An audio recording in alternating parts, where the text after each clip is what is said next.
दोस्तों नमस्कार, स्वागत है आप सभी का जीएस विजन अकेडमी पर। आज हम देखेंगे कि ये हमारा सीजी सेट जो सीजी सेट एग्ज़ाम की तैयारी कर रहे हैं उनके लिए हिंदी क्वेश्चन पेपर है। आज हम हिंदी का देखेंगे और हिंदी का ये पार्ट 3 बचा हुआ था। 2019 का ये क्वेश्चन पेपर है जो सीजी व्यापम द्वारा पूछा गया था, उसे हम पार्ट 1, 2 में कर लिए हैं। 73 नंबर क्वेश्चन तक हमने कर लिया था। आज हम देखेंगे 74 से पूरा 100 क्वेश्चन करेंगे। ये पार्ट 3 है। एक चीज़ बता दो कि लाइफ साइंस वाले ध्यान रखेंगे, जो लाइफ साइंस वाले हैं कमेंट कर रहे थे कि सर लाइफ साइंस का भी वीडियो बनाइए, तो लाइफ साइंस का भी मैं वीडियो जो है आपके लिए लेकर के जल्द ही आऊँगा। और ये लाइफ साइंस वाले तैयार रहें कि दोपहर वीडियो जो है 2 बजे के लगभग डल जाएगा, तो आप लोग प्रिपेयर रहें लाइफ साइंस वाले। तो चलिए आज हम देखते हैं 74 नंबर का क्वेश्चन। और स्टार्ट करने से पहले चैनल में पहली बार जुड़े तो सबसे पहले सब्सक्राइब करके बेल आइकन जरूर प्रेस कर लें, ताकि आप जो है सीजी सेट एग्ज़ाम में ऑल सब्जेक्ट का क्वेश्चन पेपर जरूर सॉल्व कर लें हमारे इस वीडियो के माध्यम से, चैनल के माध्यम से। चलिए 74 नंबर का क्वेश्चन है, निम्नलिखित कथनों को उनके रचनाकारों के साथ सुमेलित कीजिए। अब देखिए, हिंदी नवजागरण की परिकल्पना और उसके द्वारा दिए गए सुझाव विकल्पों पर नए सिरे से विचार करने की ज़रूरत है। अब देखिए, ये 74 नंबर का क्वेश्चन है, बड़ा लंबा चौड़ा दिया गया है, आंसर आपका नीचे में है। तो इस तरह से कैसे क्वेश्चन का आंसर लें, तो चलिए यहाँ देखते हैं। हिंदी नवजागरण की परिकल्पना, इसका सही आंसर है राजकुमार। यह मान्यता तो बहुत पहले से प्रचलित रही कि भारतेंदु के उदय के साथ हिंदी में एक नए युग का आरंभ हुआ, किंतु इस नए युग को नवजागरण नाम देने का श्रेय डॉक्टर रामविलास शर्मा को है। ये सेकंड जो नामवीर है ये बिल्कुल सही दिया गया है। और यहाँ पर पहला नवजागरण गौतम बुद्ध के आविर्भाव के साथ आया। बुद्ध ने पुरानी परंपराओं को तोड़कर मनुष्य के भेद को मिटाया। तो चलिए देखते हैं, ये बच्चन सिंह इनका है, बिल्कुल सही है। गदर सन 1857 का स्वाधीनता संग्राम हिंदी प्रदेश थे। नवजागरण की पहली मंजिल है, दूसरी मंजिल भारतेंदु हरिश्चंद्र युग की है। ये रामविलास शर्मा। तो जो दिया हुआ है बिल्कुल सही है, पहला पहले के साथ, दूसरा दूसरे के साथ, तो ये मैच कर रहा है आपका बी में। तो पहला, दूसरा, तीसरा, चौथा जो क्रम दिया हुआ है रचनाओं और उनके रचनाकार, तो बिल्कुल सही है, बी इसका सही आंसर होगा। नेक्स्ट क्वेश्चन है आपका 75 नंबर का क्वेश्चन। अब चलिए देखते हैं 75 नंबर का क्वेश्चन। यहाँ पर है, तुम सृष्टि की निष्ठुर महाशक्ति हो, पंत अपनी किस रचना में कहा है? तो देखिए, प्रथम रश्मि नहीं, परिवर्तन इसमें कहा है, सही है, बी यहाँ पर करेक्ट आंसर होगा। नेक्स्ट क्वेश्चन है आपका, उत्तर आधुनिकवाद को साहित्य के क्षेत्र में विश्लेषित व विवेचित किसने किया? तो देखिए, उत्तर आधुनिकवाद को साहित्य के क्षेत्र में विश्लेषित और विवेचित किसने किया?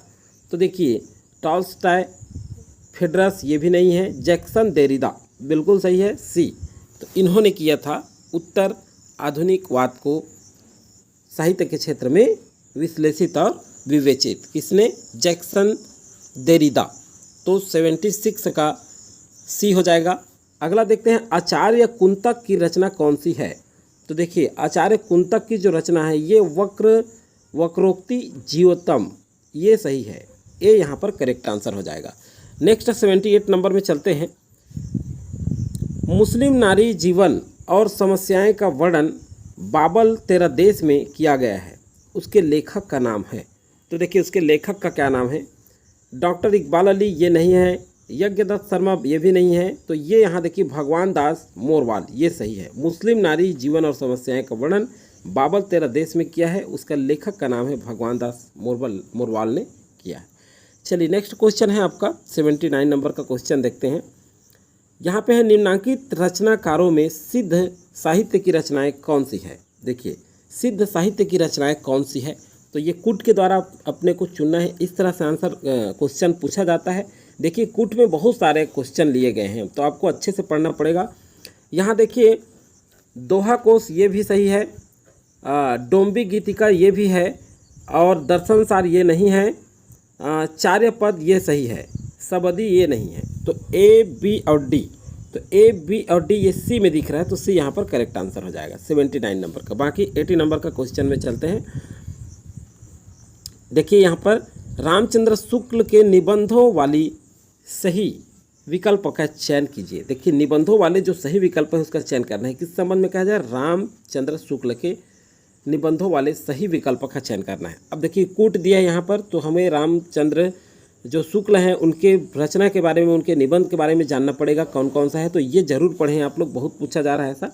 तो देखिए साहित्यावलोकन ये नहीं है। यहाँ पर देखते हैं सधारी, यहाँ पर देखिए देखते हैं यहाँ पर 81 नंबर का क्वेश्चन, यहाँ पे देखेंगे कि साहित्यावलोकन ये सही नहीं है। यहाँ पर देखते हैं साधारणीकरण और व्यक्ति वैचित्रवाद, तो ये सही है, बी आ जाएगा यहाँ पर। उसके बाद देखते हैं काव्य में लोकमंगल की साधनावस्था, ये भी सही है। और अगला है तुलसी की भक्ति मार्ग, ये भी सही है। तो तीनों सही हैं, बी सी डी, यहाँ पे डी पे ऑप्शन है, तो 81 का डी सही हो जाएगा। चलिए 82 नंबर का क्वेश्चन देखते हैं। 82 प्रकाशन वर्षानुसार विद्यानिवास मिश्र के निबंधों के संग्रह का सही अनुक्रम बताइए। तो देखिए सही अनुक्रम क्या होगा। अब देखिए मैंने सिल पहुंचाई, देखिए प्रकाशन वर्ष के अनुसार पूछ रहा है। जो विद्यानिवास मिश्र के निबंध हैं ये सभी रचना है, लेकिन प्रकाशन कब कब हुआ उसके अनुसार से। मैंने सिल पहुंचाई तमाम झरोखे से, फागुन दे दीना परंपरा बंधन नहीं। मैंने सिल पहुंचाई बी में देखते हैं, मैंने सिल पहुंचाई परंपरा बंधन नहीं, बिल्कुल सही। तमाल के झरोखे से और फागुन दुई देरी ना, ये बी ऑप्शन सही है। केवल यहाँ पे ऑप्शन देख रहे हैं, प्रकाशन वर्ष नहीं देखेंगे क्योंकि वीडियो लंबा हो जाता है। आपको मैं पहले भी कई वीडियो में बता चुका हूँ, क्योंकि बहुत लंबा हो जाता है, इसलिए केवल आंसर देख रहे हैं इस क्वेश्चन पेपर में। आप बुक से जब पढ़ रहे हैं तो उसका सन ईयर जो दिया है उसे आप अच्छे से देखें। 83 नंबर का क्वेश्चन देखते हैं। भ्रमर गीत परंपरा का मूल उद्गम स्थान भागवत का कौन सा स्कंद है। तो देखिए भ्रमर गीत, क्या भ्रमर गीत, ये पंचम नहीं दसम है। क्या है, भ्रमर गीत परंपरा का मूल उद्गम स्थान भागवत का 10वां स्कंद है। कौन सा स्कंद है, 10वां, याद रखेंगे 10वां स्कंद है। चलिए नेक्स्ट क्वेश्चन देखते हैं। 84 नंबर का क्वेश्चन, यहाँ पे देखिए निम्नलिखित कहानी संग्रह महिला कथाकारों द्वारा रचित है। अब देखिए इस पर क्या कहना है, महिला कथाकारों द्वारा कौन कौन सा रचित है। कहानी संग्रह है सभी को, जिसको महिला ने रचा है, कवित्री ने रचा है, उसको देखेंगे हम। यहाँ पे आंसर क्या आएगा, चलिए देखते हैं। यही सच है, ये भी सही है। एक कोई दूसरा, ये भी सही है। और दिवाली ये नहीं है। दूसरा ताजमहल ये सही है। और जयदोल ये सही नहीं है। तो ए बी और डी, ए बी और डी ये सी में से ऑप्शन मिलता है, तो सी यहाँ पर 84 का सही आंसर होगा। चलिए नेक्स्ट क्वेश्चन है। लतिका किस कहानी की मुख्य पात्र है। देखिए लतिका जो है ये किस कहानी की मुख्य पात्र है। दुलाई वाली सही नहीं है। राजा निर्वंशिया निमंत्रण ये भी नहीं। परिंदे, लतिका कहानी जो है का मुख्य पात्र जो है परिंदे है। किस कहानी की मुख्य पात्र है, परिंदे जो है लतिका की मुख्य पात्र है। तो डी यहाँ पर करेक्ट आंसर होगा। चलिए 86 नंबर क्वेश्चन देखते हैं। बौद्ध सिद्धों के पदों और दोहों को बौद्ध गान ओ दोहा नाम किसने दिया। तो देखिए यहाँ पर क्या आंसर आएगा, यहाँ देखते हैं हेमचंद्राचार्य नहीं, हरप्रसाद शास्त्री ने दिया था। बौद्ध सिद्धों के पदों और दोहों को बौद्ध गान और दोहा नाम दिया किसने, हरप्रसाद शास्त्री ने। 86 का बी। अब चलिए 87 नंबर का क्वेश्चन देखते हैं। किसी वस्तु की सर्जना हेतु कम से कम कितने प्रकार के कारणों की जरूरत है। देखिए किसी वस्तु की सर्जना हेतु कम से कम कितने प्रकार के कारणों की जरूरत है। तो ये 3 प्रकार के कारणों की जरूरत होती है। 87 का एक करेक्ट आंसर होगा। चलिए देखते हैं 88 नंबर का क्वेश्चन। उलटबासी से तात्पर्य है। देखिए उलटबासी से क्या तात्पर्य है, मोक्ष परक उक्तियाँ सही नहीं है। ऐसा कथन जो बुद्धि युक्त हो, ये भी सही नहीं है।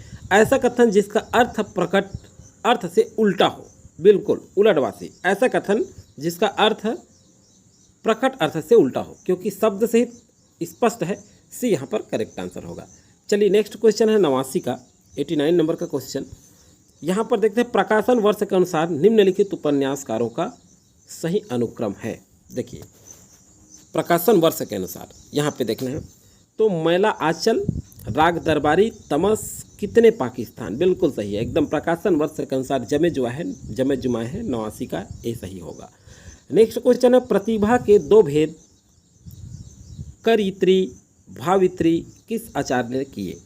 तो देखिए विश्वनाथ नहीं राजशेखर ने किए प्रतिभा के दो भेद, एक तो कवित्री और भावित्री, ये आचार्य ने किए, इसने राजशेखर ने। तो 90 का भी सही होगा। नेक्स्ट क्वेश्चन 91 का मानव का छोटे से छोटा व्यवहार भी सप्रयोजन होता है, मानसिक जीवन में कुछ भी अकारण और निष्प्रयोजन नहीं होता, किस सिद्धांत में कहा गया है। तो देखिए ये भी क्वेश्चन पूछा गया है आपके व्यापम में, तो ये किस में कहा गया है, निर्वैयक्तिकता सिद्धांत नहीं, मनोविश्लेषण सिद्धांत ये भी नहीं है, अनुकरण सिद्धांत नहीं, भावोद्रेक सिद्धांत, डी एकदम सही आंसर हो गया यहाँ पर। चलिए नेक्स्ट क्वेश्चन चलते हैं, 92 नंबर का क्वेश्चन देखिए, व्यंजनों के वर्गीकरण यहाँ पे दिया है, व्यंजनों के वर्गीकरण के कितने आधार हैं।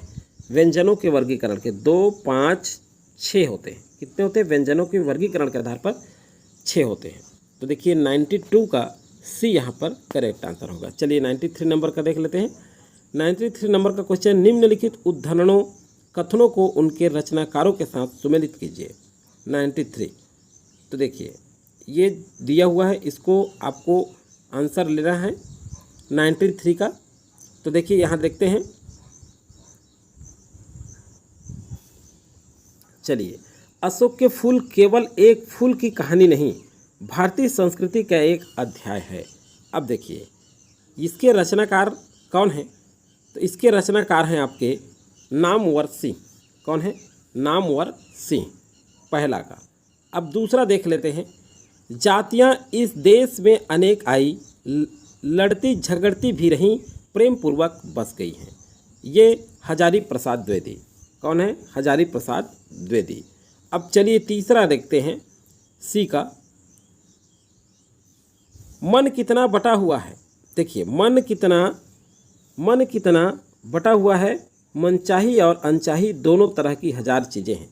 तो इसका सही क्या होगा, यहाँ पे देख लेते हैं, ये विद्यानिवास मिश्र का है। अब चलिए देखते हैं, लूट की बरसात में भी जिसके सिर पर कामक्ति का छात्रा और आँखों में मूर्खता की पट्टी बंधी रहे, उन पर ईश्वर का कोप कहना चाहिए। तो ये सही हो जाएगा भारतेंदु हरिश्चंद्र। तो इस तरह से ये निकल गया, ये ऑप्शन देख लीजिएगा, वैसे तो मैं बता दिया हूँ, ये आपको आंसर सही हो जाएगा। नेक्स्ट क्वेश्चन है 94 नंबर का, आध्यात्मिक रंग के चश्मे आजकल बहुत सस्ते हो गए हैं, उन्हें चढ़ाकर जैसे कुछ लोगों ने गीत गोविंद के पदों को आध्यात्मिक संकेत बताया है, वैसे ही विद्यापति के इन पदों को भी किसकी उक्ति है। देखिए किसकी उक्ति है, 94 नंबर का। यहाँ पे देखते हैं, ये रामचंद्र शुक्ल की उक्ति है। नेक्स्ट क्वेश्चन है, निम्नलिखित में से कौन सा उपन्यास हजारी प्रसाद द्विवेदी द्वारा रचित नहीं है, कह रहा है। तो देखिए बाणभट्ट की आत्मकथा ये हजारी प्रसाद द्विवेदी की रचना है। अनाम दास का पोथा ये भी उनकी रचना है। देखिएगा ये भी क्या है, उनकी रचना है। अब है एकदा नैमिषारण्य, ये उनकी रचना नहीं है। सी यहाँ पर करेक्ट आंसर होगा, हजारी प्रसाद द्विवेदी की रचना एकदा नैमिषारण्य ये नहीं है। तो 95 का सी करेक्ट आंसर होगा। 96 नंबर का क्वेश्चन देखते हैं अपन। यहाँ देखिए स्थापना और तर्क से संबंधित है। स्थापना में क्या कहा गया है, वर्ग विभाजित समाज में व्यक्ति का मन भी विभाजित होता है, चाहे वह इसे स्वीकार करे या ना करे। तर्क क्या दिया गया है, समाज वर्ग में विभाजित होगा तो व्यक्ति की चिंतन प्रक्रिया में उस विभाजन के बीच सदा पलते रहेंगे और मन के स्तर पर उसका विभाजन अवश्यंभावी है। तो देखिए दोनों सही है, ए भी सही है, तर्क भी, और स्थापना और तर्क दोनों सही है। तो देखिए यहाँ पर आंसर क्या है, ए सही बी गलत, ये आंसर नहीं आएगा। ए गलत बी सही नहीं आएगा। ए सही आर सही दोनों सही है, तो ये बिल्कुल सही हो जाएगा। सी यहाँ पर करेक्ट आंसर होगा। नेक्स्ट क्वेश्चन है, किस रचना को 97 का, किस रचना को विरहानुभूति का एक उत्कृष्ट खंड काव्य माना जाता है। देखिए आंसू को विरहानुभूति का एक उत्कृष्ट खंड काव्य माना जाता है। बिल्कुल अच्छा क्वेश्चन पूछा गया है और सभी से बनना चाहिए और सभी बना लेंगे। इस तरह से कुछ लाइटली क्वेश्चन भी पूछा जाता है व्यापम के द्वारा। हमारा देखने का, सॉल्व करने का यही उद्देश्य है कि किस तरह से क्वेश्चन पूछा गया है ताकि हम कैसे तैयार कर सकें। ये कहानियाँ हैं और उनके संबंध पात्र है। इस क्वेश्चन को व्यापम विलोपित कर दिया था। ध्यान रखेंगे, विलोपित क्वेश्चन है ये। फाइनल मॉडल आंसर आने के बाद हम इसे सॉल्व करने हैं। जितने हमारे क्वेश्चन पेपर आते हैं फाइनल आंसर के साथ मैं आपको प्रैक्टिस कराता हूँ, सॉल्व कराता हूँ, तो बिल्कुल इसको सही मानकर चलें आप। वर्षानुसार 99 नंबर का क्वेश्चन, हरिवंश राय बच्चन की रचनाओं का सही क्रम है। तो देखिए हरिवंश राय बच्चन के रचनाओं के अनुसार सही क्रम देखते हैं। तो देखते हैं यहाँ पर, नीड़ का निर्माण फिर, क्या भूलूं क्या याद करूं। तो सबसे पहले हम टिक कर लेते हैं, क्या भूलूं क्या याद करूं। ये पहला उनकी रचना था। रचना के अनुसार क्रम जो दिया है इसके अनुसार से पहला रचना क्या भूलूं क्या याद करूं 99 नंबर का। तो उसके बाद है नीड़ का निर्माण, ये दूसरा हो जाएगा। फिर उसके बाद है बसेरे से दूर, ये तीसरा हो जाएगा। और फिर 10 द्वार से सोपान तक, ये चौथा हो जाएगा। तो इस तरह से ऑप्शन सी यहाँ पर करेक्ट आंसर होगा 99 का। तो चलिए इस तरह से आप देख लिया। अगला है और अंतिम क्वेश्चन है, निम्नांकित में कृष्ण चंद्र की रचना नहीं है।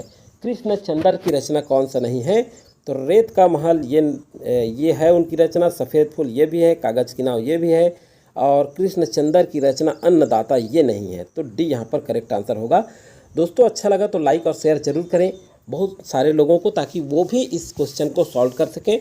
और लाइफ साइंस वाले बता दूं, मैं जस्ट दोपहर को उनका वीडियो आने वाला है, वो तैयार रहें वीडियो के लिए। लाइफ साइंस वाले कमेंट किए थे। तो इस तरह से सभी सब्जेक्ट का 2019 उसके बाद 2016 क्वेश्चन पेपर करेंगे, ताकि आपको सहयोग मिल सके आपके CG सेट एग्जाम के लिए। तो आज की वीडियो में फिलहाल इतना ही, मिलेंगे नेक्स्ट वीडियो में नए जानकारियों के साथ। तब तक के लिए थैंक यू, जय हिंद।